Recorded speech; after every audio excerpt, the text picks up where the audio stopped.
Good morning, everyone. This is Joe Metzer coming to you live from Slow Coffee and our Trucking Meadows networking meeting for Wednesday morning. Our speaker today is Miss Linda Lovey, and Linda is going to tell us how to prosper in retirement. Linda, please take it away. Hello, everybody. I'm Linda Lovey, Lovey Wealth Management. I'm a financial advisor, and I'm going to discuss risk because a financial advisor will help you avoid the pitfalls that people can sometimes fall into. So the different risks that I'm going to talk about is inflation, longevity, liquidity, and market risk. There's a bunch of other ones, but this is the four that I'm going to talk about today. So I'm going to use that with the story of an imaginary couple, Joe and Lisa. So Joe and Lisa are a young couple. And Joe's got his first job, and he's having his paycheck going to a checking account. So the checking account offers liquidity. Why does a person need liquidity? Pay their bills. Exactly, pay their bills and handle whatever kind of emergencies come up. I always tell people if you have enough money in a liquid situation, then you can turn emergencies into inconveniences. For example, let's say your transmission goes out. You have enough money set aside, then you can use the money in your accounts to pay for it instead of having to put it on a credit card and not have to build up credit card debt. So now, Lisa, she's plugging along and she's got a checking account, but she decides that she's going to also open up a savings account because the savings account can offer you a little bit better rate of return. This is helping to work against inflation. So they're plugging along. Joe decides now, after he's been building up some money, he's going to buy some CDs because typically CDs will even offer more return than a checking account or a savings account. The only thing with CDs is, though, you have a term, and if you take the money out before that term, sometimes you pay a fee or you lose interest. So Lisa, she decides that she's going to use CDs as part of her savings, but she's going to stagger them. So she's going to maybe buy a 6-month one, a year one, and a 3-year one. That way, each time frame, there's different monies coming available that she has access to. All right, and she's getting a better return. All right, so now, what is the risk with these investments that I've talked about so far? Inflation. Yep, inflation. We're not beating the cost of inflation. So these types of investments should be used for your shorter term money and moving forward with that. And then you can use other kind of investments, get a better rate of return to beat inflation.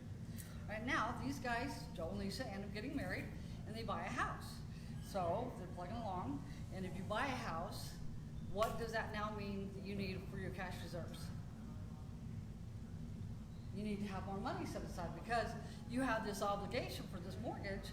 You want to make sure that you can handle any kind of expenses that comes up with that so you're not putting your house at risk. Right now, next thing you should do at this point, get a will or a trust.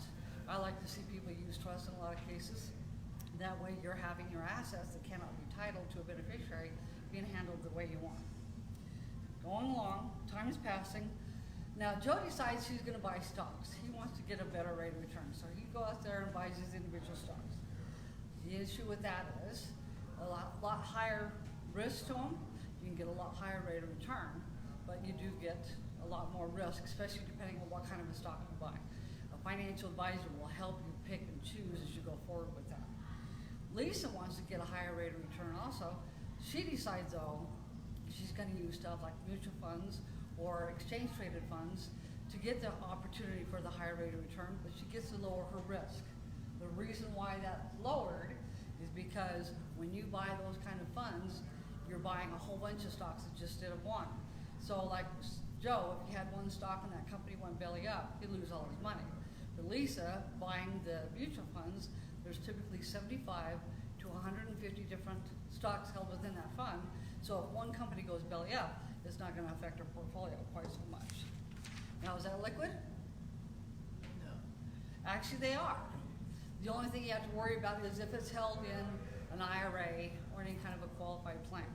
That gives you a whole different set of rules. Again, a financial advisor can help you with that. All right, so now, next thing, more time is passing by. Joe's built up enough money in his accounts. He wants to start using a managed money platform. What that is it's a team of people that are actually buying and holding different funds and stocks for you within that portfolio. They can offer you typically a better rate of return and help ward off some of your risks. They can build a portfolio according to your risk tolerance. You usually need about $25,000 enough for that. And now time goes by, they're about 10 years from retiring. Lisa decides that she wants to have a little more safety because she's worried about everything being in the market. So she gets into an annuity, and there's different kinds of annuities. There's fixed and variable and so on like that. So she goes into a fixed annuity, for example. She can get a set rate of return, and then she can also create a lifetime income. Again, all these different annuities have different bells and whistles. And then there's one that I currently like to use a lot, that if you don't, or if you have an issue with long-term care, your income that you created off of it can actually go up to twice the amount for up to 5 years to help cover those kind of costs. Little disclaimer when it comes to annuities, compliance here says I need to say, disclaimer, fixed annuities are long-term insurance contracts and there is a surrender charge imposed generally during the first 5 to 7 years that you own the annuity contract. Withdrawals prior to age 59 and a half may result in a 10% IRS penalty. In addition to any ordinary income tax along with that. Any guarantees of the annuity are backed by the financial strength of the underlying insurance company. Okay, so that helps take care of your longevity. By having an annuity, some of these can pay up to the age of 114. When you hear of people winning a lottery and they're getting a lifetime payout, or if you work for a company and they offer you a pension, that's an annuity. So they're really misunderstood. Okay, now, Joe, plug along, decides he's going to get life insurance. And there's basically, to simplify it, 3 different kinds of life insurance. Joe decides because he's more aggressive, he's going to buy the variable kind. What that is you buy insurance, a certain dollar amount of your premium payment, a portion of it goes toward paying the cost of insurance. The other portion goes into the investments called sub-accounts, which is basically like mutual funds. And that money grows in value, goes up with the market, and it can also go down with the market. But over time, because it's a long-term investment, you usually want to figure 10 years, you can grow some money. Then later on, you can use it to actually fund your retirement, create an income, and it's tax-free, and you can also leave a legacy. So in case something happens to Joe, something's left behind for Lisa. Lisa decides she wants to get life insurance, but again, she's more conservative. She's going to go with more like a type like a universal, which that is the same idea. Money goes into the account, part of it goes for the cost of insurance, and then the other portion goes into a fixed account, so you get a fixed rate of return. Again, same thing. She can create an income source in retirement, and then she leaves a legacy for her husband if something should happen to her. So these are just a few of the items that a person can get themselves into when they say, you want to be diversified. That doesn't mean just having mutual funds here and mutual funds there and just whatever. It's all these different solutions to take care of the different things that come up in life. I'd love to be able to help you with a lot of these different ideas and give you some direction. I will also keep you away from all the bright, shiny objects that's out there. Always, what about this investment? What about that investment? So I can help you with that. Meanwhile, I'm also doing an event. It's going to be July 9th. Total wine tasting, networking, and then I'll talk a little more in depth about the risk management. So, and then I've also got a little sheet with little comments about, tips and summary of our conversation here. So, if you can make it to the event, please RSVP.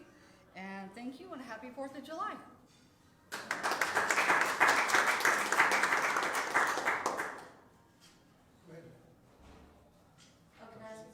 Sure. Okay, just about your disclaimer. So if you had an annuity, and like the insurance company that was backing it or whatever goes bankrupt, do you lose all your money?